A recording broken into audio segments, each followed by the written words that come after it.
Assalamualaikum warahmatullahi wabarakatuh. Perkenalkan, nama saya Rapika dengan NPM 1820060307.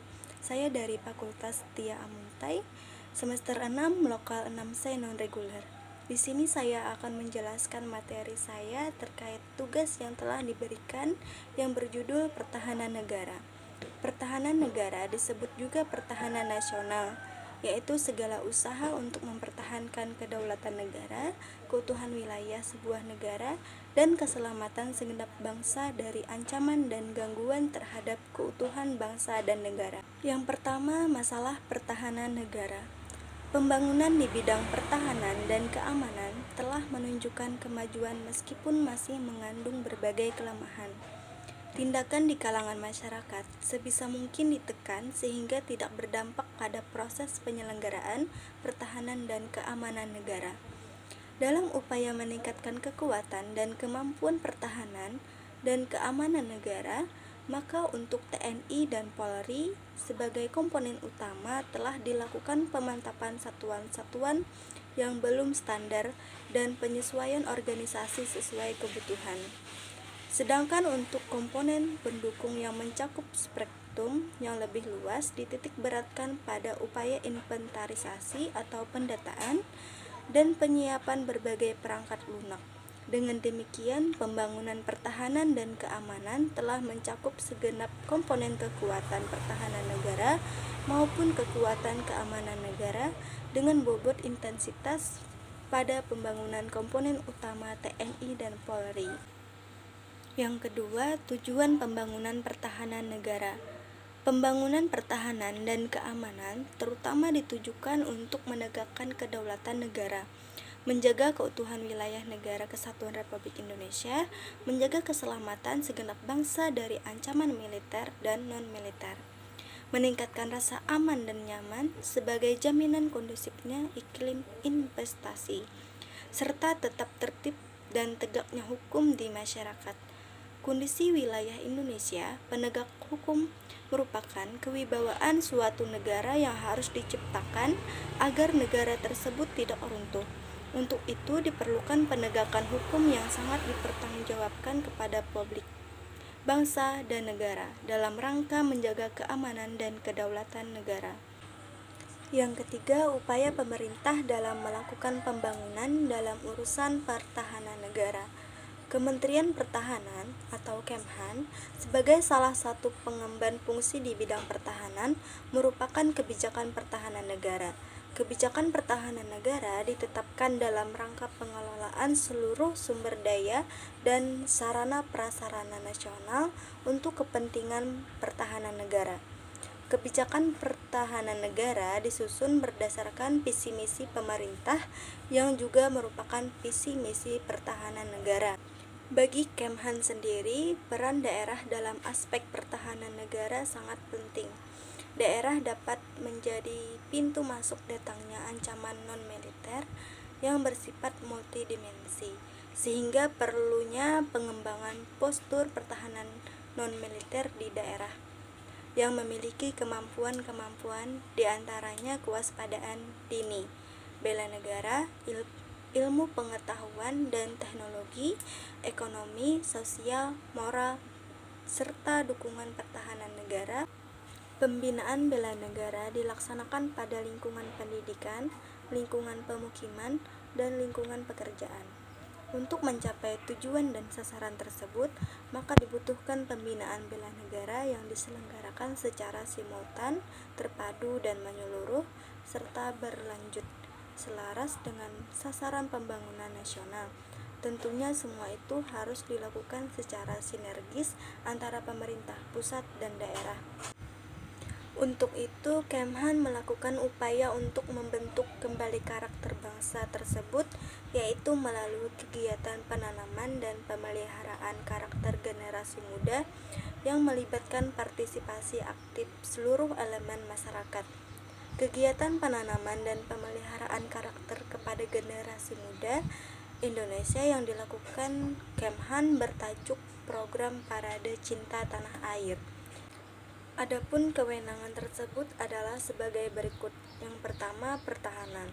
Contoh, mendirikan dan membentuk angkatan bersenjata, menyatakan damai dari perang, menyatakan negara atau sebagian wilayah negara dalam keadaan bahaya, membangun dan mengembangkan sistem pertahanan negara dan persenjataan, menetapkan kebijakan untuk wajib militer, bela negara bagi setiap warga negara, dan lain sebagainya. Yang kedua, keamanan. Contohnya, mendirikan dan membentuk kepolisian negara, menetapkan kebijakan keamanan nasional, menindak setiap orang, kelompok atau organisasi yang kegiatannya mengganggu keamanan negara, dan sebagainya. Pembahasan keempat yaitu lembaga pemerintah yang menangani pertahanan negara. Lembaga Ketahanan Nasional, disingkat Lemhanas, adalah lembaga pemerintah non-kementerian Indonesia yang bertugas melaksanakan tugas pemerintahan di bidang pendidikan pimpinan tingkat nasional, pengkajian strategi ketahanan nasional dan pemantapan nilai-nilai bangsa. Pembentukan Lemhanas pada dasarnya merupakan jawaban atas tuntutan perkembangan lingkungan strategik baik nasional dan internasional, yang seharusnya adanya integrasi dan kerjasama yang mantap serta dinamis antar para aparatur sipil, TNI, Polri, dan pimpinan swasta nasional, serta pimpinan politik dan organisasi kemasyarakatan dalam rangka penyelenggaraan pemerintahan negara. Pembentukan Lemhanas juga dimaksudkan sebagai salah satu urgensi nasional dalam upaya menyelamatkan dan melestarikan cita-cita proklamasi kemerdekaan dan tujuan bangsa Indonesia, serta kelangsungan hidup bangsa dan negara Indonesia di tengah-tengah pencaturan politik dunia.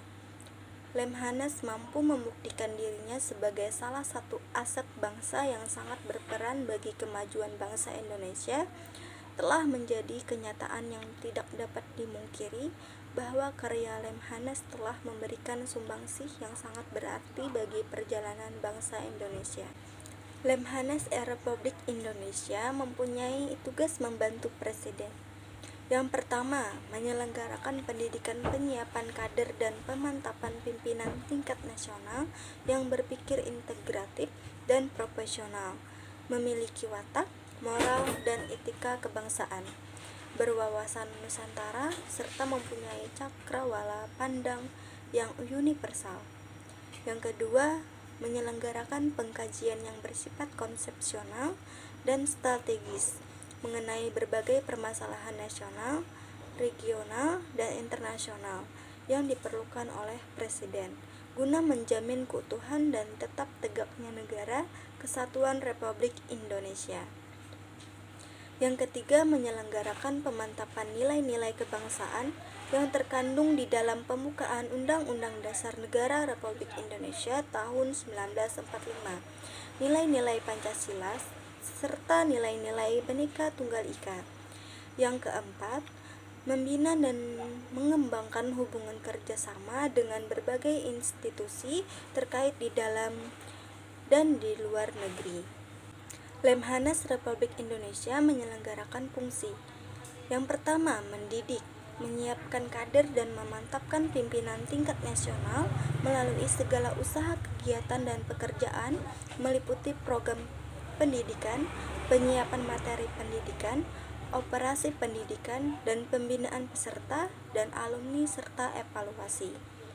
Yang kedua, mengkaji berbagai permasalahan strategik nasional, regional, dan internasional, baik di bidang geografi, demografi, sumber kekayaan alam, ideologi, politik, hukum dan keamanan, ekonomi, sosial budaya, dan ilmu pengetahuan, serta permasalahan internasional. Yang ketiga, memantapkan nilai-nilai kebangsaan yang terkandung di dalam pembukaan Undang-Undang Dasar Negara Republik Indonesia tahun 1945 serta nilai-nilai Pancasila sebagai ideologi bangsa, semangat bela negara, transformasi nilai-nilai universal, sistem nasional, serta pembudayaan nilai-nilai kebangsaan. Fungsi keempat, kerjasama pendidikan pasca sarjana di bidang strategi ketahanan nasional dengan lembaga pendidikan nasional dan internasional. Fungsi terakhir yaitu kerjasama pengkajian strategik dan kerjasama pemantapan nilai-nilai kebangsaan dengan institusi di dalam dan di luar negeri. Kesimpulan dari penjelasan yang dapat saya sampaikan, pertahanan negara disebut pertahanan nasional, yaitu segala usaha untuk mempertahankan kedaulatan negara, keutuhan wilayah sebuah negara, dan keselamatan segenap bangsa dari ancaman dan gangguan terhadap keutuhan bangsa dan negara. Dan tujuan adanya suatu pertahanan negara adalah ditujukan untuk menegakkan kedaulatan negara, menjaga keutuhan wilayah Negara Kesatuan Republik Indonesia, menjaga keselamatan segenap bangsa dari ancaman militer dan non-militer, meningkatkan rasa aman dan nyaman sebagai jaminan kondusifnya iklim investasi, serta tetap tertib dan tegaknya hukum di masyarakat. Demikian yang dapat saya sampaikan terkait tugas kuliah mengenai pertahanan negara dalam lingkup pembangunan. Semoga dapat diterima dengan baik dan dapat menambah wawasan kita semua. Jika terdapat kesalahan dalam materi yang saya sajikan, saya mohon maaf, dan kiranya terdapat masukan untuk saya agar materi yang saya sajikan lebih baik lagi dan dapat menambah ilmu kita semua. Terima kasih. Wassalamualaikum warahmatullahi wabarakatuh.